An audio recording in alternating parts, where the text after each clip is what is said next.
A possible break this evening in the search for the killer known as the Unabomber. The FBI has arrested a suspect in Montana after he was fingered by relatives. Until and unless this citizen is proven guilty, he is, of course, presumed innocent. CBS News correspondent Jim Stewart, who's been following the Unabomber case for a long time, broke the arrest story today and joins us now from Washington with the latest. Jim? Dan, the longest and most intense manhunt in U.S. history has zeroed in on a prime suspect and may be nearing an end. Sources tell CBS News FBI agents today searched the home of a 53-year-old former mathematics teacher named Theodore Kaczynski just outside Lincoln, Montana, and discovered enough evidence that they later took him into custody for questioning about the Unabomber case. Justice Department sources say, however, Kaczynski has not been charged thus far. Kaczynski was at the residence when agents arrived earlier today and reportedly had little reaction when they said simply, "Ted, we'd like to have a talk." Kaczynski, seen here in a 1962 Harvard University yearbook, is a native of Chicago.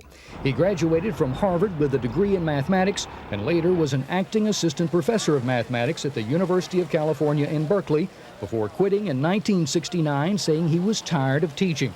FBI agents entered Kaczynski's home 2 miles outside Lincoln, Montana today, armed only with a search warrant, looking specifically for manufacturing tools and a typewriter closely identified with the Unabomber's work. Over the past 17 years, the Unabomber is believed to have mailed or planted a total of 16 explosive devices, killing 3 people and injuring 23. The first tip in the case came from Chicago, from Kaczynski's own family. Through a Washington attorney, a brother told the FBI he had uncovered evidence suggesting his sibling might be a suspect. Authorities then went to the family home outside Chicago, where they recovered printed material and other evidence implicating Kaczynski. FBI agents have been closely watching the suspect's Montana residence for several weeks. Sources describe Kaczynski as a frequent visitor to the Lincoln, Montana library, but otherwise a loner.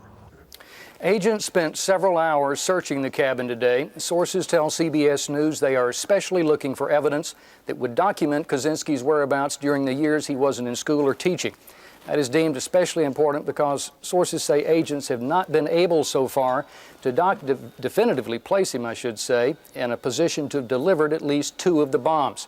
They hope to find all that in the cabin. Dan? Thanks, Jim. Now, following the Unabomber investigation in Montana tonight is CBS News correspondent Randall Kingston. Lincoln is about 70 miles northwest of Helena, the state capital of Montana.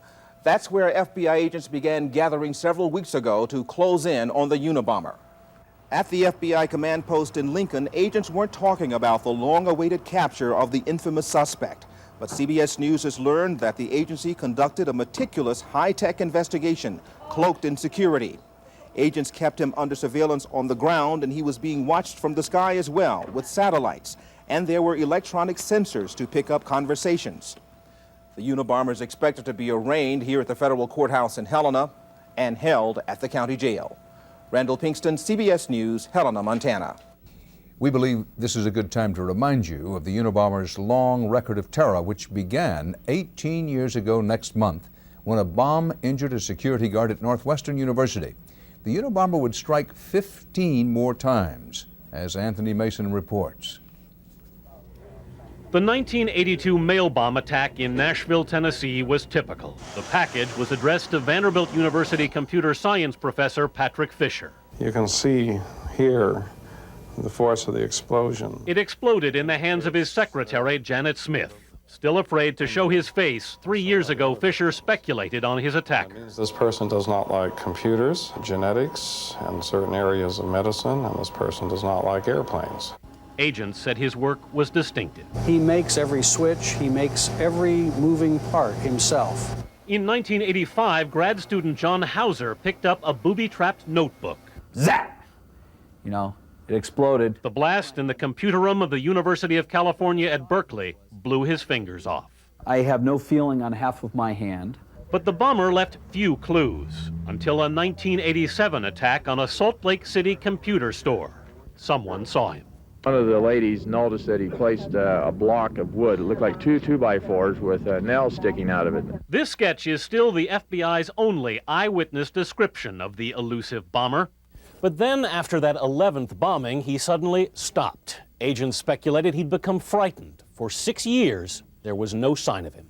Until June 1993, when Dr. Charles Epstein, a geneticist at the University of California in San Francisco, received a package. That looked like this. It blew up in Dr. Epstein's hands. New Jersey ad executive Thomas Moser was killed by a mail bomb in 1994. Timber industry executive Gilbert Murray was murdered last year. He is very good at what he does, unfortunately. Then suddenly last summer, the Unabomber spoke out. In a 35,000-word manifesto, he railed against technological progress. In 17 years, it was the most he'd revealed of himself and the FBI's most promising lead, perhaps until now. Anthony Mason, CBS News, New York.